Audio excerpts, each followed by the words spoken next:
Yes, sir. It is I, your boy from Bed-Stuy, and I greatly appreciate everybody tuning in for Don't F Up the Crime Scene, where me, special guests, will tune in and talk about our experiences on crime scenes and how to mess up the case. All right? So sit back and enjoy and holler back at your boy. Holla.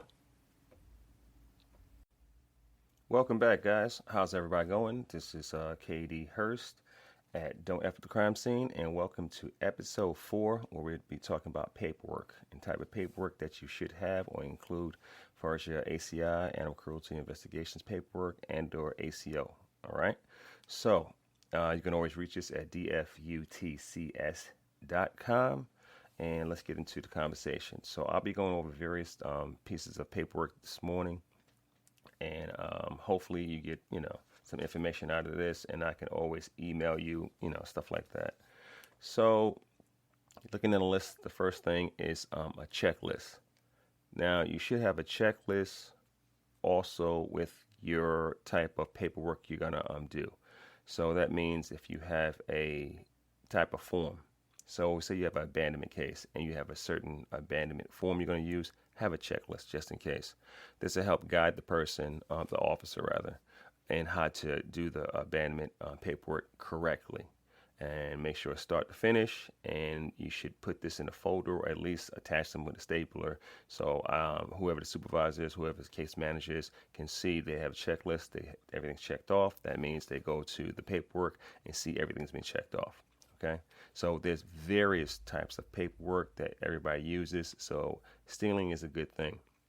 Meet with people, network with people, and try to get the best paperwork out there, and always update your paperwork. Okay, I think I'm one of those that I try to put a lot of information slotted on the paperwork so it doesn't confuse the complainant, the owner, occupant, or custodian, or person of interest. I don't want to confuse them. I want to make sure everything's in its proper place and it guides them so they can kind of read it and it flows. Okay, and so say, oh, okay, so they left this for me. I need to do this, and how do I contact them? Oh, it's right here. And what am I being charged with or accused of? Oh, it says right here. And this is something I can, oh, I need to follow up with them here. Oh, I need to fix this here, and I need to contact them there. You see? So from the top of the page to the end of the page, if you have a leaflet or whatever like that, one thing I will say, I would always invest in door cards. Some agencies don't like using door cards. I have no idea. And it's a simple on both sides. Okay, so, you print the same thing on the other side. I like to have the first side is English and turn it around it's in Spanish, because sometimes because that's our number 2 popular language here in these Americas. So in English, it's a small little checklist right here of why we were called.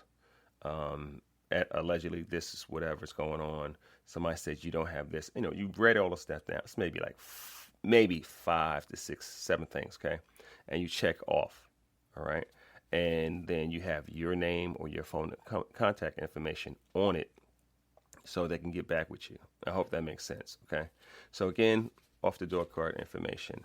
So there's a plethora of stuff we're going to talk about today, and let's go through it. So the first one is the abandonment notice. It should state the venue. It should state the address. It should state that the animal's inside, outside. Is it fenced? Is it locked? All that stuff should be on the piece of paper. And then you should check off what it is, because usually it's for the next person following up if it's not you. So they have a clear cut understanding of what's going on, where's the animal. They kind of know what the complaint was and the time limit. They're going to see your notes in whatever database you have, but the piece of paper will help guide them. I hope that makes sense. So abandonment notices, I like to, if it's not exigent, which is most times not, I'll go there. If I can see the dog or hear the dog, stuff like that, I'll leave an abandonment notice with contact information to get back with me, because again, it's allegedly abandoned. We don't know. I like to give them anywhere from 24 to 48 hours to follow back up, especially if the animal is not in danger of losing his life. So like the post, and then check back, if I can, check back that evening on the latest shift if it's possible. If not, check back the next day if it's possible. But within that 24 to 48 hours, somebody needs to check back, okay? Especially if the animal, if you think for whatever reason there might be a problem, but if you think it's exigent, then get a warrant, and then but you have to prove it. You have to have probable cause for all that good stuff. So again, post. Front door is really good, visible location where you believe they're going to come in. Okay, you don't want to go to the back door and post there when you believe they entered through the front door. All right, and if you're not sure, post to the front and the back.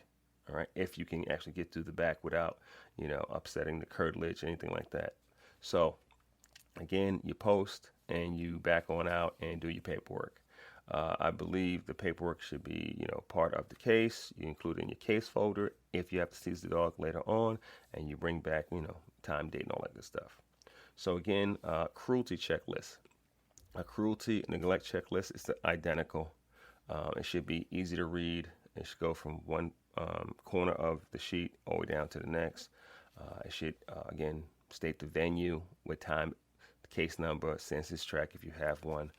Location, animal, what's the complaint, how did the complaint come in, what type of animal it is, and it should be a few different sections: without food or water, without shelter, physical abuse, whatever. Okay, all that should be marked like that, easy to read, and almost like a little box you can just check off as you go. So simple for whoever else to come back and follow up, easy peasy. And the last checklist I will always have is a dangerous animal checklist. This is an animal, is usually a dog, 95, 98%, rarely ever anything else. But I have a checklist to make sure all the steps were taken. Biggest thing here, it's explaining to the occupant, the owner or custodian, or property owner about the dangerous animals procedures. You need to kind of go over that because they have so many, I guess it's a time limit on start working on if the animal is going to be deemed dangerous. We'll see later. If it's not, hey, life's good. But if it's going to be deemed dangerous in court later on, they can start working on the facilities because they might actually get the animal back. More likely they will, depending on, what type of case it is. So you need to really go over in detail as far as the paperwork on what they need to have, because they have to usually pass inspection, and sometimes it's a lot. Building a dangerous animal pen, it's a lot. It's a lot. It's one of those things I don't take lightly. I used to approve them and disapprove them, and you don't have a second chance. You don't get a redo. All right. I just can't let it happen, because usually this is how it goes with dangerous animals. I won't get into that because I think that might be an episode. I don't know. Well, I'll figure that out. But you have the incident date that it happened. You got hopefully the same day you can seize or impound the dog into court, depending on how egregious the situation is. So you have that time from the incident date to the time you go to court. Then you have the court, don't know what's going to happen. If the animal is deemed dangerous, they're usually given 30 days to build, if they want the animal back, to build whatever dangerous animal pen. This is not everywhere. A lot of cities have this ordinance, and some cities don't. And if they don't, they go on a state level. Okay, and I'm not going to get too much with vicious dog versus dangerous dog, but the terms, you can use one, use the other, depending on how many different terms you have. But so you have the incident date, and then you have the court date, and they usually give them 30 days to comply with this dangerous animal pen, and that can consist of a whole bunch of things. And at that 29th day, 30th day, they get an inspection, and if hopefully they pass. I didn't give a reprieve. If you failed, you failed. That's it. If you want to take the animal outside the county, that's another issue. But I have to alert the sheriff, usually wherever it's going, whatever county the animal's going to. All right. So that's one way to get out of that. So again, we went over abandonment checklist, cruelty checklist, and dangerous animal checklist. I think checklists are very needful to have to make sure the steps are being followed every time. Not sometime, every time. Because it gets you in the system of doing it the same way every time. And, after that becomes habit. And then almost all the time after that, you don't even have to look at the paper. Because I can remember parts of my bite form. I can remember it from top to bottom. I can see it right now because I use it for so many years. Okay. So again, that's a good thing to have. Another piece of paperwork, it's a witness statement form. Wonderful tool. I think everybody, if you can get a statement from a witness, that can be the person who's just a bystander and or the person who called, and then you get a statement from the occupant, owner, or custodian. You get a statement. So these statements are really good to use back in court later on. Okay. You should have paperwork of your SOPs, a version of it, kind of like, a Cliff Note version where you can go to it. So you don't have to go through all the Muni code. You can go through the ones to make sure you get it verbatim right. Okay. I think this should be, a bite case checklist. I think it's very, very crucial that you have that. You don't have to have any type of paperwork on how you wear your body cam. It should be in your SOP, so I wouldn't worry about that. But as far as your notice to complies, okay, or abatement orders, these should be spelled out on what the problem is and how much time you're going to give them, what the charge is if they violate it and what have you. And then what restrictions or what corrections need to be done.